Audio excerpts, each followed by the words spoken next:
We have spent trillions of dollars on these wars.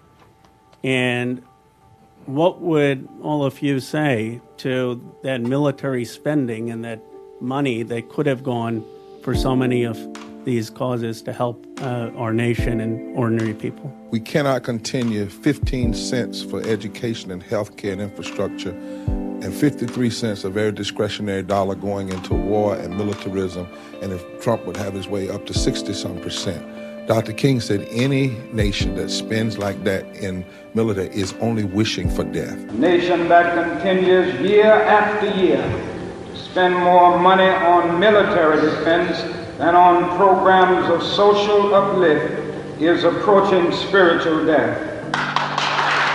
We get this false narrative. It's between protection and not protect. Well, what would protect our people more than to have a real war on poverty, to have the sick lifted and the poor lifted as well?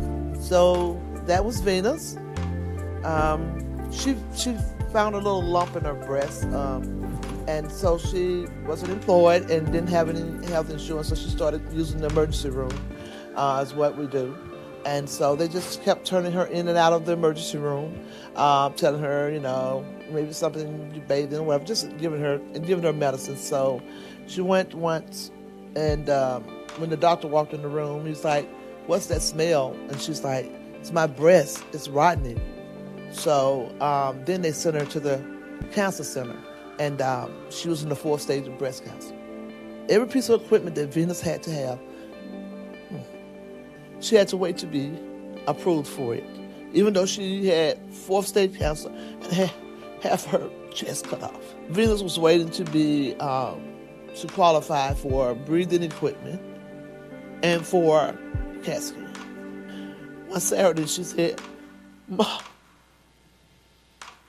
my head hurts so bad I can hardly see."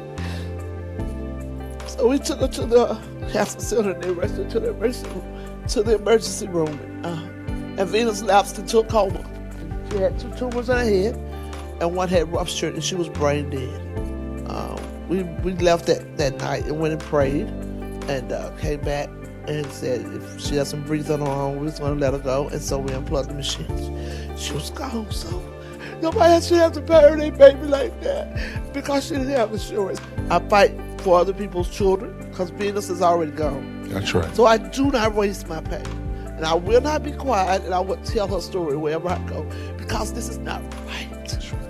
And Congressman, the reason I would take that question, give it to her, because we don't separate the overfunding of war and the underfunding of healthcare. You can't deal with poverty in healthcare if you don't deal with the war economy and militarism.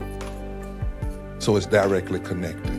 Representative Connor made a point a little while ago that this was perhaps the best hearing that he has been to since he's been in Congress. And this is an important hearing. All over this country, people in your condition are invisible. They're pushed under the rug. They are ignored. Poverty is not an issue. All right, well, poverty must be an issue. People are coming off the sidelines. And what you tell us today is about what we see. It's about what we hear. Most of all, it's about what we feel. And what has to come out of this is don't waste my pain. We're going to make change from this. Don't waste my pain.